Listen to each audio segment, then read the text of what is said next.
날씨가 꽤 덥습니다. 네. 몸도 지치고 마음도 지치고 더위가 심하기 때문에 아마 열사병이 올 가능성도 있고요. 식중독 위험도 있습니다. 늘 주의하시고 또 건강하게 하나님의 은혜 가운데 살아가는 우리 모두가 되길 주님의 이름으로 축원합니다. 제가 상태가 안 좋아서 좀 말씀을 드렸어요. 오늘 갈라디아서 2장 말씀 함께 나누려고 합니다. 자, 우리가 복음 그러면 좋은 소식입니다. 복된 소식, 영어로 굿뉴스라고 이야기를 하는데요. 왜 좋은 소식일까요? 복음이 왜 좋은 소식이겠는가? 예수님께서 이 땅에 오셨고 우리 죄를 대신 지시고 십자가에 달려 죽으셨으나 죄와 사망의 권세를 이기시고 부활하신 것, 그게 우리에게 무엇이 좋은 소식일까라는 거죠. 우리는 죄 가운데 태어나서 죄 가운데 살다 죄 가운데 죽을 수밖에 없어요. 그리고 한 단어로 말하면 죄의 종로로 탄다라고 표현을 합니다. 근데 죄의 종로로 탈 수밖에 없는 우리들을 예수님께서 자유케 하셨어요. 우리를 죄의 종로로 타던 그 자리에서 하나님의 자녀의 자리로 옮겨주셨고 이제는 더 이상 죄의 종로로 타지 아니하고 자유인이 되게 하셨다라는 거죠. 근데 어떻게 자유할 수 있느냐? 복음 안에 있어야 자유로운 겁니다. 여러분, 십자가를 바라보아야 되고 그 십자가 안에서 우리가 자유함을 얻어야 되죠. 예수님께서 내가 곧 길이요 진리요 생명이라 그랬어요. 진리를 알지니 진리가 너희를 자유케 하리라 그랬어요. 그래서 예수님이 어떤 분인지를 바로 알면 그게 복음이 되어지는 것이고 그게 복음을 아는 거고요. 그 복음 안에서 우리가 진정한 자유함을 누릴 수 있는 겁니다. 우리는 자유하지 못해요. 어떤 사람은 건강 때문에 자유하지 못하고 어떤 사람은 경제적인 문제 때문에 자유하지 못하고 어떤 사람은 어떤 관계 속에서 자유하지 못해요. 그런데 복음이 우리 안에 역사하면, 그래서 하나님의 은혜가 우리 안에 충만하면 환경 때문에 우리가 자유하지 못하는 게 아니라 환경 때문에 우리가 억눌리는 것이 아니라 오히려 그것을 이기고 극복하고 자유함을 누릴 수 있다는 거죠. 그래서 은혜 충만한 사람은 기쁨이 있는 겁니다. 은혜 충만하지 못한 사람 보십시오. 기쁨이 없어요. 옆에 분 한번 보시기 바랍니다. 은혜가 있나 없나? 네. 아멘을 안 하시는 거 보니까 그냥 그런가 봐요. 네. 바울은 그 복음을 대적했던 사람입니다. 바울은 율법이 중요한 사람이었고 율법에 목숨을 건 사람이었어요. 그래서 복음을 대적하고 교회를 핍박하고 예수 믿는 사람들을 이단으로 보면서 그들을 죽여서라도 그들이 다시 돌아오게 만들고자 하는, 율법 안으로 들어오게 만들고자 하는 열심이 있던 사람입니다. 그런 그가 예수님을 만났죠. 부활하신 예수님을 만난 겁니다. 복음을 알게 된 거예요. 그런 그가 변화된 거지 않습니까? 교회는 복음의 진리 위에 서야 됩니다. 여러분, 하나님의 말씀과 환경이 부딪힐 때, 상황이 부딪힐 때 우리는 무엇을 따라가야 됩니까? 하나님의 말씀을 따라가야 되죠. 고민하시면 안 돼요. 하나님의 말씀과 내 삶, 내 상황이 부딪히게 되는 경우들이 있어요. 충돌하게 되는 경우가 있어요. 그때 우리는 고민하지 말고 하나님 말씀을 따라가야 됩니다. 그런데 잘못된 생각을 하게 되면, 잘못된 판단을 하게 되면 하나님의 말씀이 아니라 지금 내게 주어진, 정말 내게 당장 급한 일, 나에게 어떤 중요한 일, 이것들이 먼저가 되는 경우들이 있게 된다라는 거죠.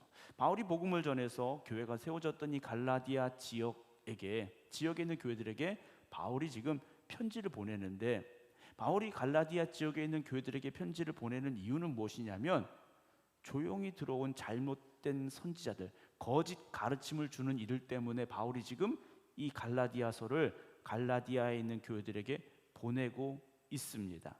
잘못된 가르침 무엇이겠는가라는 거죠.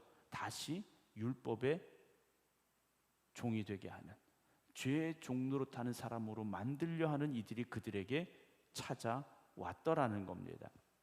그래서 초대교회는요 항상 부딪혔어요. 율법과 복음이 부딪혔습니다. 왜냐하면 원래 예수님은 유대인으로 태어나셨습니다. 그리고 유대인들이 처음 교인들이 된 거예요. 그래서 이들에게 있어서는 원래 날 때부터 7일 만에 할례를 받은 사람들이고 율법을 지키며 살았던 사람들이기 때문에 그게 당연한 거예요. 그들에게는 그게 당연한 거였습니다. 그러나 그 복음이 이제 바울을 통해서 어디로 갑니까? 지금의 터키 지역으로 가게 되고 그리스로 가게 되고 로마까지 가게 되는 거예요. 그러니까 이방인들에게 복음이 전해지기 시작했다라는 겁니다. 그럼 날 때부터 유대인들은 할례를 받는 게 아무런 거리낌이 없는 거예요. 당연한 거예요. 근데 이방인들은 그렇지 않다라는 거죠. 유대인들은 원래 어떤 생각이 있었느냐? 이방인들이 유대교를 믿으려면, 하나님을 믿으려면 이들에게 뭘 했느냐? 할례를 받으라 그랬어요. 할례를 받고 이제 율법을 지키는 사람이 되어야 된다라고 강력하게 주장을 했던 사람들이 유대인들입니다. 그런데 바울이 복음을 전하면서 할례 받지 않아도 된다라고 말한 거죠. 할례를 받는 게 중요한 게 아니라는 거예요. 복음으로 우리가 거듭나야 되고 복음으로 살아야 되고, 바울은 그 복음만을 주장했더라는 거예요. 그런데 갈라디아 지역에, 이 터키 지역에 지금 율법주의자들이 들어온 거예요. 근데 이 율법주의자는 어떤 사람들이냐? 유대인들이었던, 원래 유대인들이었고 이들은 할례를 받은 사람들이었고, 그래서 가서 말하는 거예요. 야, 예수만 믿어서 되는 게 아니야. 할례를 받아야 돼. 할례를 받아야 진짜 구원을 받는 거야. 진짜 하나님의 자녀가 되는 거야. 왜냐? 유대인들은 할례를 받음으로 인해서 하나님에게 속하였다라는 징표로 삼았던 사람들이거든요. 그러니까 그게 없으면 안 된다라고 말하는 거예요. 근데 바울은 아니다라는 거죠. 할례를 받아야 되는 게 아니라는 거죠. 복음이 우리를 새롭게 하는 것이고 복음으로 우리가 살아가야 된다라고 바울은 강력하게 말하고 있습니다. 그러면서 오늘 제 2장 1절 보게 되면 14년 후에 내가 바나바와 함께 디도를 데리고 다시 예루살렘에 올라갔다 그랬어요. 지난주에 드렸던 말씀 18절에 보게 되면 3년 만에 바울이 예루살렘을 갔었거든요. 우리 같으면 다메섹으로 가다가 부활하신 예수님 만났으면 즉시로 예루살렘 가고 싶었을 거예요. 나 예수 만난 사람이야, 나 부활하신 예수님 직접 찾아오신 사람이야 라고 가서 말하고 싶었을 거예요. 근데 바울은 어디로 갔습니까? 아라비아 광야로 내려간 사람이에요. 3년 동안 몸부림치며 복음이 무엇인가를 깨닫기를 원했던 사람이 바울이라는 거죠. 그래서 바울은 복음이 무엇인가를 예수님에게 들은 거 아닙니다. 사도들에게 들은 거 아니에요. 하나님께서 계시로 그에게 보여주셨고 그가 그 복음의 진리를 고백하는 사람이 되었기 때문에, 그래서 그 인생이 바뀐 거지 않습니까? 복음을 핍박하고 박해하던 사람이 복음을 위하여 목숨 거는 사람이 된 거예요. 여러분, 우리가 진리를 깨달으면 그 진리를 위해 목숨을 걸 수 있습니다. 그런데 깨닫지 못하니까 우리의 신앙이 뜨거워지지 못한다라는 거죠. 여러분, 오늘 우리가 마음이 차가워진 이유는요, 복음으로부터 멀어지고 있기 때문이라는 겁니다. 우리가 지금 교회 나와 있습니다. 십자가를 바라봅니다. 그러나 영적으로 보면 점점 멀어지고 있는 상황일 수도 있다라는 거죠. 십자가를 볼 때 가슴이 뜨거워져야 되고, 십자가를 볼 때 우리의 눈에서 뜨거운 눈물이 흐를 수 있어야 되는데 무덤덤해진다라는 거죠. 가슴이 식어져 버렸다라는 겁니다. 근데 바울은요, 그렇지 않았어요. 왜냐? 날마다 죽는 사람이기 때문에, 날마다 새롭게 태어나면서 십자가의 그 은혜를, 그 구원의 은혜를, 복음의 진리를 붙잡고 살아가는 사람이기 때문에 바울은 날마다 가슴이 뜨거워지는 사람이었어요. 경기장에 날마다 새롭게 출전하는 선수처럼요, 그는 그 열정을 가지고 복음을 전하는 사람이 되었다라는 거죠. 여러분, 우리의 신앙의 연수를 자랑하지 마시기 바랍니다. 우리는 늘 그 첫 마음을 다시 가져야 됩니다. 믿음의 경주장에 들어온 그 처음 순간처럼 가슴 떨림을 가지고 믿음의 길을, 신앙의 삶을 살아갈 수 있는 여러분 되시기 바랍니다. 우리가 신앙생활 오래 하면 그게 문제예요. 매너리즘에 빠진다라는 거죠. 습관적이 되어버리고요, 형식적인 신앙이 되고요.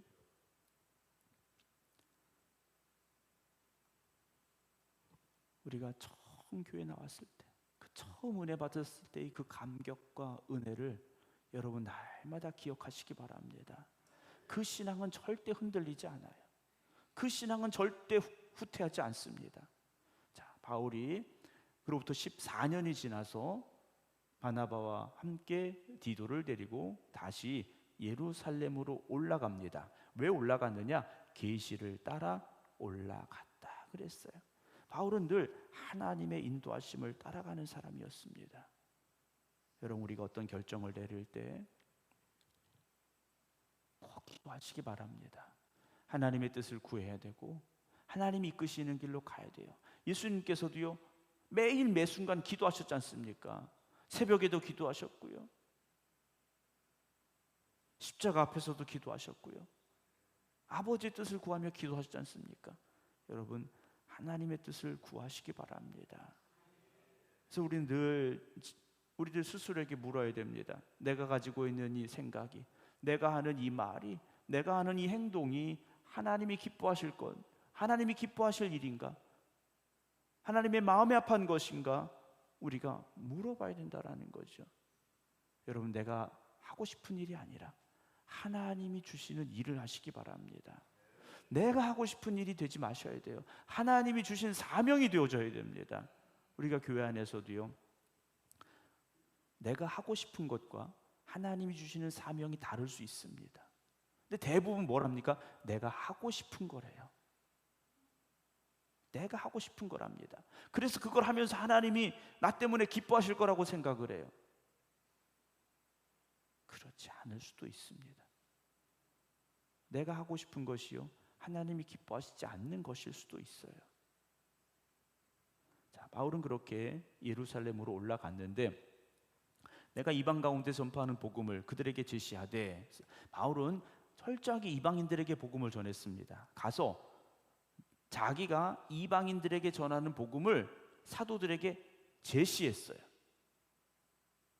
유력한 자들에게 사사로이 한 것은 내가 다름질하는 것이나 다름박질하는 것이 헛되지 않게 하려 함이다 그랬어요. 그래서 사사로이라고 되어 있는데 이건 개인적으로 따로 설명을 했다라는 거예요. 그러니까 나는 이렇게 복음을 전하고 있다, 내가 전하는 복음은 이것이다라고 사도들에게 말한 거예요.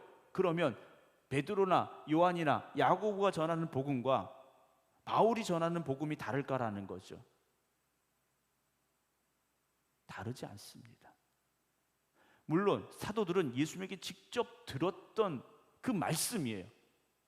그러나 바울 역시 어땠습니까? 하나님께서 직접 그에게 주신 말씀들이었다라는 거죠. 그러니까 전하는 입은 달랐지만 복음이 다른 것은 아니었다라는 거죠.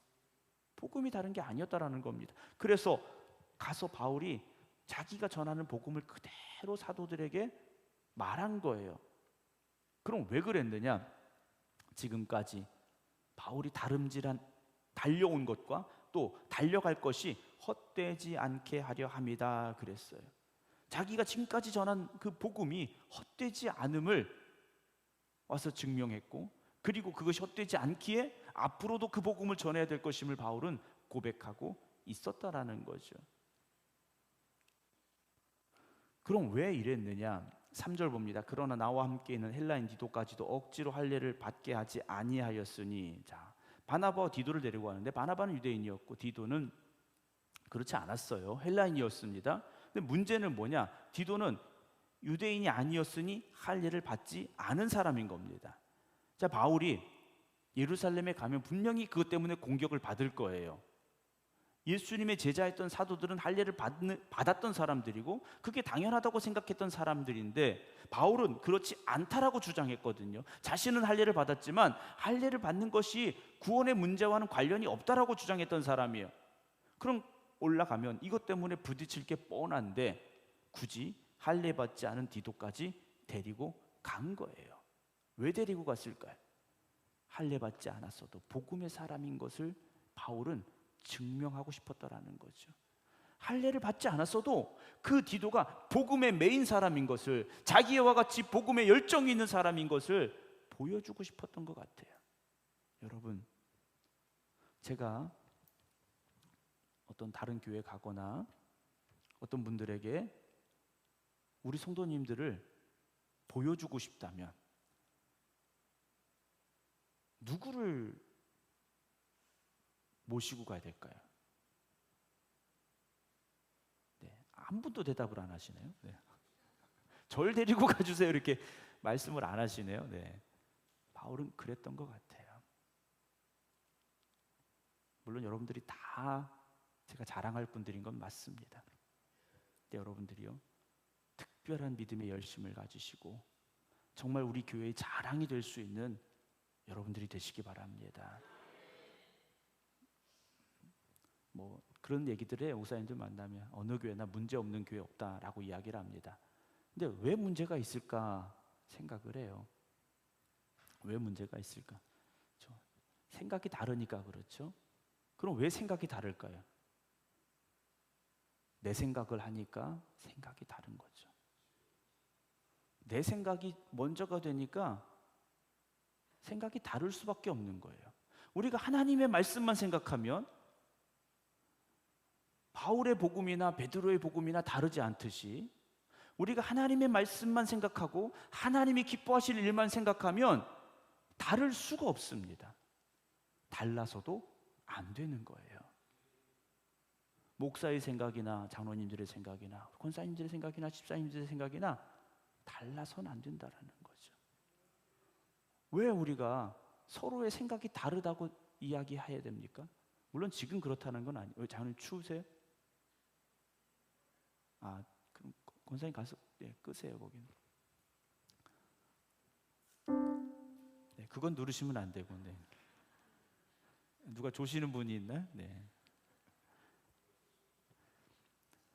우리가 복음만 생각하면 절대 생각이 다를 수가 없고 다를 이유도 없습니다. 그런데 내 생각을 하니까 생각이 달라지게 되고 그것 때문에 목소리가 커지게 되고 다툼이 되고 문제가 되는 거예요. 그래서 여러분, 교회는요 절대 목소리가 기도할 때 찬송할 때 빼고는 커져서는 안 됩니다. 기도할 때 목소리 커져야죠. 아멘? 네. 성도님들 기도를 너무 조용히 하시는 분들이 계셔가지고, 네. 기도할 때 목소리 커져야 돼. 찬송할 때 목소리 커져야 돼. 네. 회의할 때는 목소리가 작아야 되죠. 네. 교회는 절대 큰 소리가 나면 안 됩니다. 왜냐하면 내 생각과 다른 사람의 생각이 부딪히기 때문이에요. 부딪힐 때가 있을 수 있겠죠. 그러면 내가 먼저 생각을 한번 돌이켜 봐야 돼요. 나는 옳고 저 사람은 틀렸어. 이게 아니라 내가 뭐가 잘못된 게 있을까 하고 나를 돌아봐야 되죠. 저도 마찬가지인 거죠. 목사라고 생각이 다 옳겠습니까? 그렇지 않을 수도 있는 거예요. 그러면 자기 생각을 자꾸 주장하다 보면 목소리 커지게 되고 다툼이 되고 어느 교회나 다 문제 있어. 이 말밖에 안 나오는 거죠. 사랑하는 성도 여러분, 우리 생각감리교회가 지금까지도 복음의 진리 안에서 굳건히 아름답게 서 왔는데요. 앞으로도 하나님의 뜻이 먼저가 될 수 있는 그런 교회 되기를 주님의 이름으로 축원합니다. 4절 보면 이는 가만히 들어온 거짓 형제들 때문이라. 그들이 가만히 들어온 것은 그리스도 예수 안에서 우리가 가진 자유를 엿보고 그랬어요. 자, 이들은 율법에 대해서 자유해요. 그렇다고 해서 율법을 무시한 건 아닙니다. 왜냐하면 복음을 붙잡으니까 그들의 삶 자체가 하나님이 기뻐하시는 길로만 갈 수밖에 없는 거예요. 그런데 복음은 모르고 율법만 지키려고 하니까 율법의 종이 될 수밖에 없는 거죠. 여러분 한번 생각해 보세요. 내 안에 은혜가 충만하고 성령이 충만하면 하나님이 기뻐하시는 일을 할 수가 없는 거예요. 내 안에 성령님께서 역사하고 계신데, 내 안에 복음의 진리가 가득한데, 내 안에 구원의 그 기쁨과 감격이 있는데 우리가 하나님의 말씀을 벗어나서 살 수 있을까요? 절대 그럴 수 없습니다. 절대 그렇지 않아요.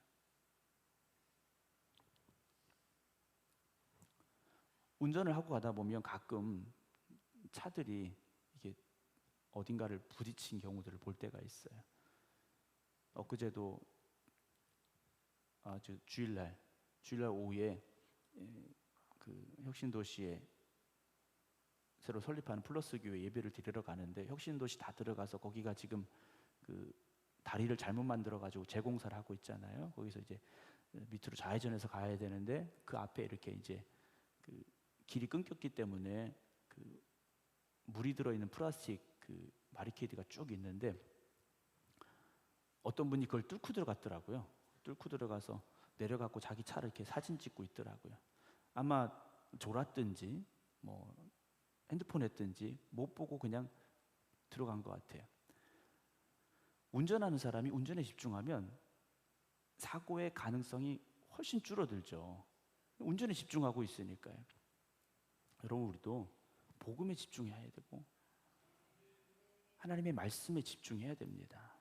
거기서 벗어나면 잘못된 길로 갈 수밖에 없기 때문이라는 거죠.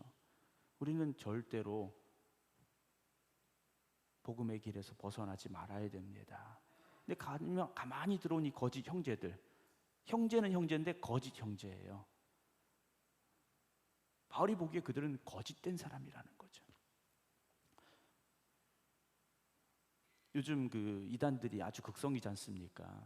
근데 신천지나 하나님의 교회에 빠지시는 분들이 주로 교회 다니시는 분들이 가요. 왜 그런가 봤더니 뭔가 마음에 이게 완전하지 않은 거예요.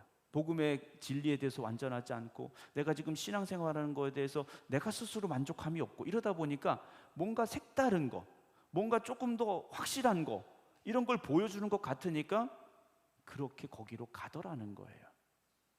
여러분, 복음은 완전합니다. 복음은 완전한 거예요. 여러분들이 여기서 뭘 더 해야, 뭘 더 알아야 구원받는 게 아닙니다. 그 14만 4천 명 이미 넘었어요. 그 사람들 숫자가 훨씬 넘었어요. 그럼 자기들끼리도 경쟁을 해야 되는 거예요. 그 14만 4천 명 안에 들어가려면. 여러분, 뭘 더 해야 구원받는다라는 생각은 버리시기 바랍니다. 우리는 복음으로 구원받은 사람들이에요. 그리고 지금 우리가 하는 건 그 구원의 은혜와 그 사랑에 감격하여서 우리 안에서 우러나오는 헌신이고 충성이 되어져야 되지. 그게 아니면 우리는 뭐가 됩니까? 율법의 종이 된 사람이 될 수밖에 없어요. 주일날 예배 드리는 거, 주일을 지켜야 돼. 여러분, 이게 내가 구원받은 것이 감사하면 주일날 나와서 예배 드리는 게 너무 당연한 거예요. 그런데 그건 없이 예배를 드리려니까 힘든 거죠. 오늘도 설교가 좀 길어지는 것 같아요. 30분 안에 끝내야 되는데 목사님 설교가 길어지는 것 같아요. 이 생각이 들면 한번 생각해 보셔야 돼요. 내가 지금 이 복음을 따라가고 있는 건지 시계를 따라가고 있는 건지 보셔야 돼요. 자, 그렇게 바울이 예루살렘에 갔는데 5절 보면 그들에게 우리가 한시도 복종하지 아니하였으니 이는 복음의 진리가 항상 너희 가운데 있게 하려 함이라.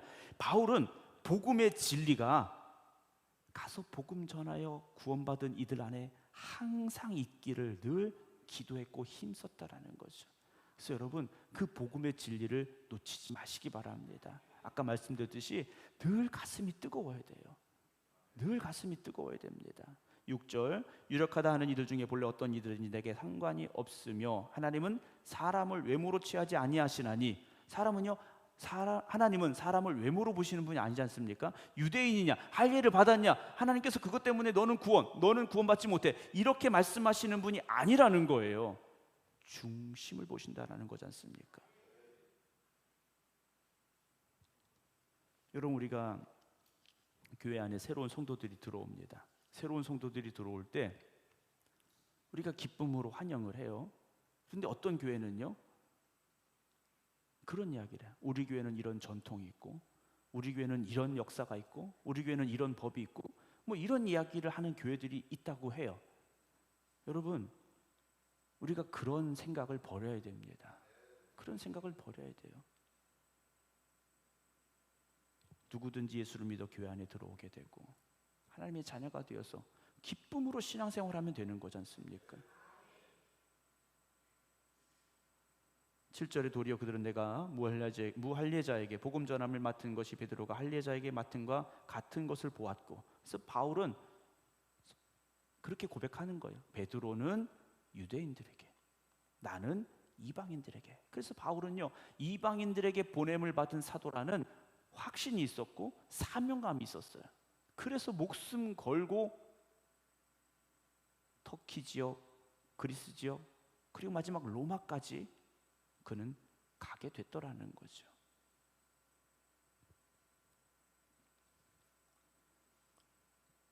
9절 봅니다. 8절 베드로에게 역사하사 그를 할례자의 사도로 삼으신 이가, 할례자는 유대인들을 향한 사도였고요. 또한 내게 역사하사, 예수님께서 베드로를 그렇게 부르셨듯이 그 예수님께서 나에게도 역사하셔서 나를 이방인의 사도로 삼으셨다라고 고백을 해요. 그래서 이 바울은요, 이방인을 향한 사도라는 이 자기의 그 신앙의 정체성이 있었던 사람이에요. 그래서 그걸 위해서 살아갔던 사람이라는 거죠. 자, 여러분, 그렇다면 예수님께서는 여러분들을 어떤 사명자로 부르셨습니까? 예수님은 여러분들을 어떤 사명자로 부르셨냐라는 거죠.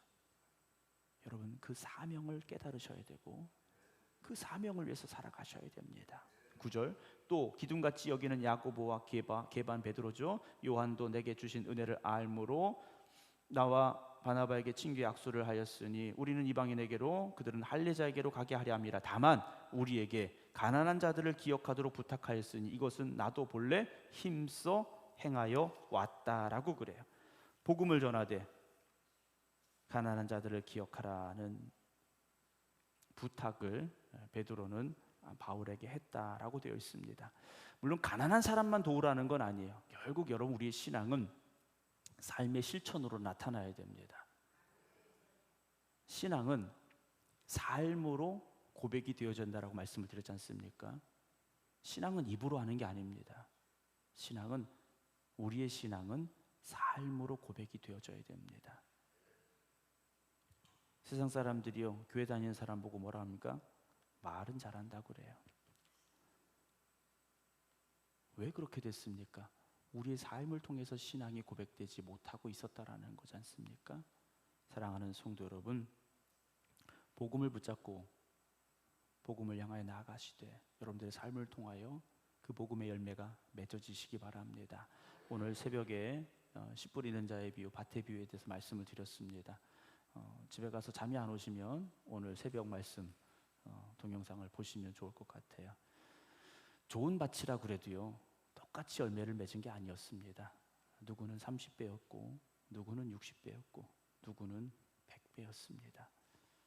물론 30배의 열매를 맺었다고 해서 그 사람이 나쁜 사람이라는 건 아닙니다. 그러나 우리가 기왕 열매를 맺으려면 풍성한 열매를 맺기를 주님의 이름으로 축원합니다. 오늘도 우리에게 주어진 삶을 통해서 주님이 주신 그 복음의 씨앗이 살아 역사함으로 말미암아 복음의 열매를, 영혼 구원의 열매를, 신앙의 열매를 풍성히 맺어갈 수 있는 우리 모두가 되어지기를 주님의 이름으로 축원합니다. 기도하겠습니다.